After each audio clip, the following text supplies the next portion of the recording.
അമേരിക്കയും ഇറാനും തമ്മിലുള്ള ശത്രുത പുതിയൊരു ഘട്ടത്തിലേക്ക് കടക്കുകയാണ്. വെടിനിർത്തൽ കരാറുകൾ നിലനിൽക്കെ തന്നെ പേർഷ്യൻ ഗൾഫ് മേഖലയിൽ സൈനിക ഏറ്റുമുട്ടലുകൾ രൂക്ഷമായ സാഹചര്യത്തിൽ ഗൾഫ് സഖ്യകക്ഷികൾക്കുണ്ടായ നാശനഷ്ടങ്ങൾ പരിഹരിക്കാൻ ഇറാന്റെ വിദേശത്തുള്ള ആസ്തികൾ ഉപയോഗപ്പെടുത്താനുള്ള സുപ്രധാന തീരുമാനത്തിലേക്ക് അമേരിക്ക നീങ്ങുന്നു.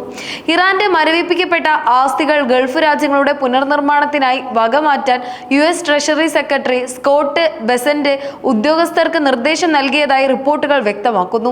ഗൾഫ് മേഖലയിലെ നിലവിലെ സംഘർഷഭരിതമായ സാഹചര്യം വിശകലനം ചെയ്യുമ്പോൾ കഴിഞ്ഞ ഫെബ്രുവരി മാസത്തിൽ ആരംഭിച്ച US ഇറാൻ സൈനിക ഏറ്റുമുട്ടലുകൾ 100 ദിവസങ്ങൾ പിന്നിട്ടിട്ടും യാതൊരു വിധത്തിലുള്ള ശമനവുമില്ലാതെ തുടരുന്നത് അതീവ ഗൗരവകരമായ ഒരു അന്താരാഷ്ട്ര പ്രതിസന്ധിയാണ് സൃഷ്ടിച്ചിരിക്കുന്നത്. കുവൈത്ത്, ബഹ്റൈൻ തുടങ്ങിയ തന്ത്രപ്രധാനമായ രാജ്യങ്ങളിൽ തമ്പടിച്ചിരിക്കുന്ന അമേരിക്കൻ സൈനിക താവളങ്ങളെ ലക്ഷ്യമാക്കി ഇറാൻ നടത്തുന്ന തുടർച്ചയായ മിസൈൽ ഡ്രോൺ ആക്രമണങ്ങൾ മേഖലയിലെ സമാധാനാന്തരീക്ഷത്തെ പാടെ തകർത്തിരിക്കുകയാണ്. ഈ ആക്രമണങ്ങൾ സൈനിക മേഖലയിൽ മാത്രം ഒതുങ്ങി നിൽക്കാതെ ലോക സമ്പദ് വ്യവസ്ഥയുടെ ജീവനാഡിയായ ഹോർമുസ് കടലിടുക്കിലെ സുഗമമായ ഗതാഗതത്തെയും പ്രതികൂലമായി ബാധിച്ചിരിക്കുന്നു. ഇത്തരം തടസ്സങ്ങൾ ആഗോള വിപണിയിൽ കടുത്ത അനിശ്ചിതത്വത്തിന് വഴിവെക്കുകയും ക്രൂഡ് ഓയിൽ വിതരണ ശൃംഖല തകിടം മറിഞ്ഞതിന്റെ ഫലമായി ഇന്ധനവില കുതിച്ചുയരുകയും ചെയ്യുന്നത് ലോകരാജ്യങ്ങളെ ഒന്നടങ്കം സാമ്പത്തിക സമ്മർദ്ദത്തിലാക്കി മാറ്റിയിട്ടുണ്ട്. നയതന്ത്ര തലത്തിലുള്ള വെടിനിർത്തൽ ശ്രമങ്ങൾ പലതവണ നടന്നിട്ടും ഇരു രാജ്യങ്ങളും തമ്മിലുള്ള ശത്രുതയും സൈനിക നീക്കങ്ങളും കൂടുതൽ രൂക്ഷമാകുന്ന പ്രവണതയാണ് കാണുന്നത്. ആക്രമണ പ്രത്യാക്രമണങ്ങളുടെ ഈ ചക്രം മേഖലയെ ഒരു വലിയ യുദ്ധത്തിലേക്ക് നയിക്കുമോ എന്ന ആശങ്ക അന്താരാഷ്ട്ര സമൂഹത്തിൽ വർദ്ധിച്ചു വരികയാണ്. സുരക്ഷാ ഭീഷണികൾ വർദ്ധിച്ച സാഹചര്യത്തിൽ മേഖലയിലെ സഖ്യകക്ഷികളുടെ സുരക്ഷ ഉറപ്പാക്കാനും സാമ്പത്തിക നഷ്ടങ്ങൾ നികത്താനും അമേരിക്ക പുതിയ തന്ത്രങ്ങൾ ആവിഷ്കരിക്കാൻ നിർബന്ധിതരായിരിക്കുകയാണ്. ചുരുക്കത്തിൽ ഇരു രാജ്യങ്ങളും തമ്മിലുള്ള ഈ തുറന്ന ഏറ്റുമുട്ടൽ കേവലം പ്രാദേശികമായ തർക്കങ്ങൾക്കപ്പുറം ആഗോള രാഷ്ട്രീയത്തിലും സമ്പദ് വ്യവസ്ഥയിലും ദൂരവ്യാപകമായ പ്രത്യാഘാതങ്ങൾ സൃഷ്ടിച്ചു കൊണ്ടിരിക്കുകയാണ്.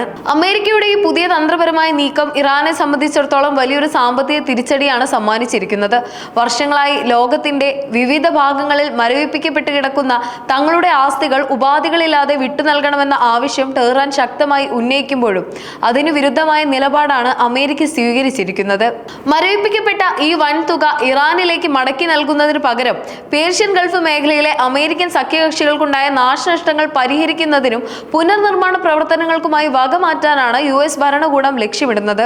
ഇതിന്റെ ഭാഗമായി കഴിഞ്ഞ കാലങ്ങളിൽ ഇറാൻ നടത്തിയ ആക്രമണങ്ങൾ മൂലം ഗൾഫ് രാജ്യങ്ങൾക്കുണ്ടായ നാശനഷ്ടങ്ങളുടെ കൃത്യമായ കണക്കെടുക്കാൻ US ട്രഷറി സെക്രട്ടറി ഉദ്യോഗസ്ഥർക്ക് കർശനമായി നിർദ്ദേശം നൽകി കഴിഞ്ഞു.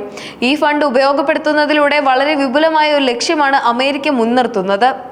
ഒരു കണക്കിന് ഇതിനകം സംഭവിച്ചു പോയ നാശനഷ്ടങ്ങൾ നികത്തുക എന്നതും മറുവശത്ത് മേഖലയിൽ ഭാവിയിൽ ഇറാനിൽ നിന്നുണ്ടാകാൻ സാധ്യതയുള്ള ആക്രമണങ്ങളെ മുൻകൂട്ടി പ്രതിരോധിക്കാനും സുരക്ഷാ സംവിധാനങ്ങൾ കൂടുതൽ ശക്തമാക്കാനും ആവശ്യമായ സാമ്പത്തിക അടിത്തറ ഒരുക്കുക എന്നതുമാണ് അമേരിക്കയുടെ പ്രഖ്യാപിത നയം.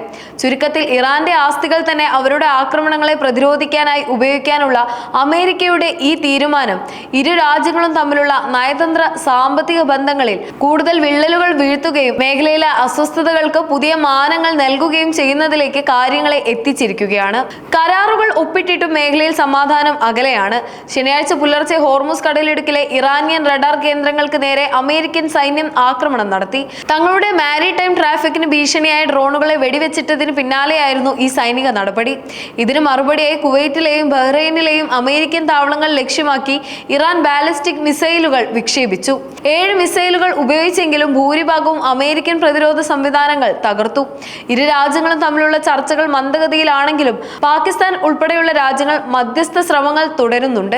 പാകിസ്ഥാൻ ആഭ്യന്തരമന്ത്രി മോഹ്സിൻ നഖ്വി ടെഹ്റാനിലെത്തി പരമോന്നത നേതാവ് മുജ്തബ ഖമേനിയുമായി ചർച്ച നടത്തി.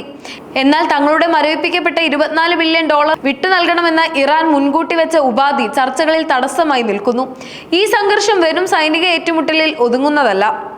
ആഗോള എണ്ണ വിപണിയിലെ തകർച്ചയും സപ്ലൈ ചെയിനിലെ തടസ്സങ്ങളും ലോകരാജ്യങ്ങളെ ആശങ്കയിലാക്കുന്നുണ്ട്. US പ്രസിഡന്റ് ഡൊണാൾഡ് ട്രംപ് ഇക്കാര്യം സമ്മതിക്കുന്നുണ്ടെങ്കിലും ഇറാന്റെ സൈനിക ശക്തിയെ തകർക്കുക എന്നതാണ് തന്റെ പ്രധാന അജണ്ടയെന്ന് അദ്ദേഹം വ്യക്തമാക്കിയിട്ടുണ്ട്. ഇറാനിയൻ മിസൈൽ ശേഷിയുടെ വലിയൊരു ഭാഗം തകർക്കാൻ കഴിഞ്ഞതായും അദ്ദേഹം അവകാശപ്പെടുന്നു. നിലവിലെ സാഹചര്യത്തിൽ നയതന്ത്രപരമായ ഒത്തുതീർപ്പ് അസാധ്യമാണെന്ന് തോന്നുന്നു. ഇറാന്റെ ആസ്തികൾ പിടിച്ചെടുക്കാനുള്ള അമേരിക്കയുടെ നീക്കം ഇറാനെ കൂടുതൽ പ്രകോപിപ്പിക്കാനാണ് സാധ്യത. മേഖലയിൽ സമാധാനം പുനഃസ്ഥാപിക്കണം ഇരുപക്ഷങ്ങളും വിട്ടുവീഴ്ചയ്ക്ക് തയ്യാറാകേണ്ടതുണ്ട്. പാകിസ്ഥാന്റെ മധ്യസ്ഥത എങ്ങനെയെല്ലാം ഫലം കാണുമെന്നതിലാണ് ഇപ്പോൾ ലോകം ഉറ്റുനോക്കുന്നത്.